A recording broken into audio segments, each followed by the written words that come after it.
यह भाषा प्रौद्योगिकी का परिचय एक निःशुल्क पाठ्यक्रम है जिसके अंतर्गत भाषा और तकनीकी संबंधी विषयों को हम सहज रूप से पढ़ सकते हैं। चूंकि स्वयं पोर्टल पर जो भी पाठ्यक्रम उपलब्ध है उसका मेन ध्येय है कि आप स्वयं पढ़ें, स्वयं बढ़ें। और इसी के अंतर्गत हम लोग डॉक्टर सी जयशंकर बाबू सर के मार्गदर्शन में 3 जनवरी से 16 जनवरी तक भाषा प्रौद्योगिकी पखवाड़े का आयोजन कर रहे हैं, जिसके अंतर्गत समावेशी शिक्षा, युवा सशक्तिकरण, सामाजिक न्याय, स्टार्टअप एवं नवाचार, पारिस्थितिकी तंत्र तथा डिजिटल युग में भारतीय भाषाओं का सुदृढ़ीकरण, इस उद्देश्य से हम लोग 3 जनवरी से लेकर 16 जनवरी तक प्रौद्योगिकी पाठशाला का, भाषा प्रौद्योगिकी पखवाड़े का हम लोग आयोजन कर रहे हैं। चूंकि आप सभी परिचित है कि जो 3 जनवरी है एक महत्वपूर्ण, हमारे इतिहास में एक महत्वपूर्ण तिथि है जो सावित्रीबाई फुले की जयंती के रूप में हम लोग मनाते हैं, और जिनकी जयंती शिक्षा को सशक्तिकरण के रूप में सम्मान हमेशा दी है। और इस दिन से हम इस पखवाड़े की शुरुआत कर रहे हैं, और पखवाड़े का समापन जो है 16 जनवरी 2026 को हम लोग करेंगे, जो राष्ट्रीय स्टार्टअप दिवस के रूप में जिसे हम मनाते हैं,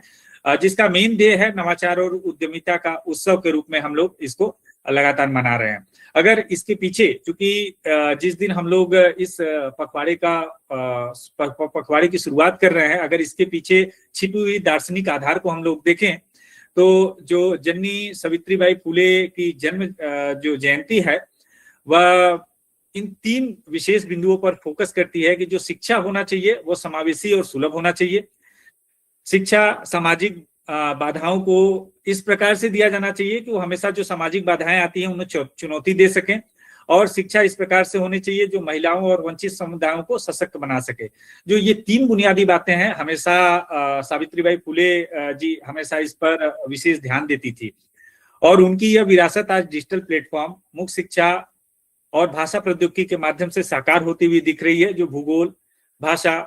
दिव्यांगता और सामाजिक आर्थिक सीमाओं को समाप्त करती है। चूंकि भाषा प्रौद्योगिकी को केवल तकनीकी क्षेत्र न मानकर एक मानव केंद्रित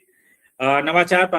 पारिस्थितिकी तंत्र के रूप में भी देखा जा सकता है, और इसी के अनुरूप इस पखवाड़े को जो 3 से जो 16 जनवरी हमने बताया, इस पखवाड़े को हम 2 रूपों में, 2 चरण में हम इसको विभाजित करके हम इसको मना रहे हैं। 3 जनवरी से लेकर 9 जनवरी तक रहेगा, जिसका मेन फोकस रहेगा जागरूकता, समावेशन और मूल्य पर। और इसके अंतर्गत जो मुख्य विषय रहेंगे जिसपे हम लोग फोकस कर रहे हैं, मन शरीर कल्याण, समावेशी शिक्षा, सुगम्यता, अभी हमने 2 दिन पहले विश्व ब्रेल दिवस मनाया है, उसी के अंतर्गत सामाजिक न्याय और वैश्विक दृष्टिकोण, यह हमारा पहला चरण है। और दूसरा जो चरण है वो 10 जनवरी से लेकर 16 जनवरी तक, जिसका मेन मोटो है भाषा, युवा और नवाचार। इन तमाम विषयों पर हम लोग इस पर फोकस कर रहे हैं, और इसके अंतर्गत आप सभी को पता है कि 10 जनवरी को हम लोग विश्व हिंदी दिवस के रूप में मनाते हैं,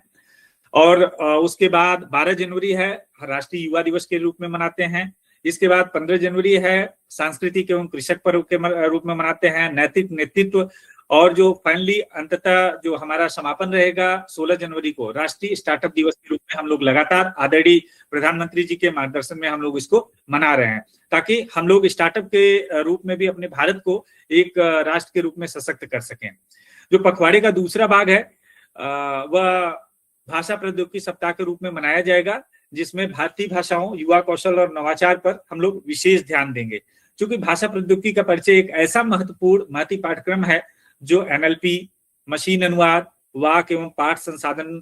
पर बल देता है। इसके साथ साथ भारतीय भाषा कंप्यूटिंग को भी प्रोत्साहित करता है, बहुभाषी समावेशन और सुगम्यता को भी सक्षम बनाता है, स्टार्टअप विचार और नवाचार को भी समर्थन देता है। इसके साथ साथ युवाओं के भविष्य उन्मुख डिजिटल कौशल भी प्रदान करता है।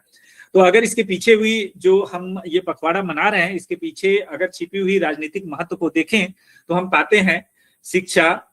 भाषा, प्रौद्योगिकी, युवा और नवाचार, इन 5 चीजों का अगर हम समावेशन करते हैं तो एक हमें विकसित भारत का जो संकल्प आदरणीय प्रधानमंत्री जी ने रखा है वर्ष 2048 तक, वह अगर हम इन 5 बिंदुओं पर फोकस करें तो हम एक विकसित भारत के रूप में अपने राष्ट्र को देख पाएंगे। क्योंकि यह सीख को क्षमता और क्षमता को नवाचार एवं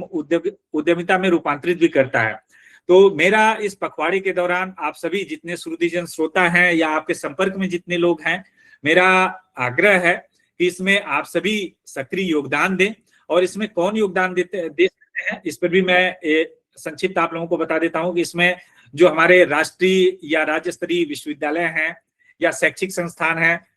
उससे जुड़े हुए लोग इसमें प्रतिभाग कर सकते हैं, इससे जुड़ सकते हैं। जो शिक्षक वर्ग है, शोधकर्ता है, अध्येता है, वो इससे जुड़ सकते हैं। विद्यार्थी और युवा नव प्रवर्तक भी इससे जुड़ सकते हैं। पेशेवर और उत्साही लोग भी इससे जुड़ सकते हैं। इसके साथ साथ सरकारी तंत्र पर जो मंत्रालय में काम कर रहे हैं, विभाग में काम कर रहे हैं, संगठन में काम कर रहे हैं, पीएसयू में काम कर रहे हैं, या उद्यमी स्तर के जो लोग हैं, वह इस पाठ्यक्रम से जुड़कर अपनी तकनीकी चेतना, भाषाई कुशलता को विकसित करते हुए राष्ट्र को एक विकसित राष्ट्र के रूप में अपना उसको विकसित करने में अपना योगदान दे सकते हैं।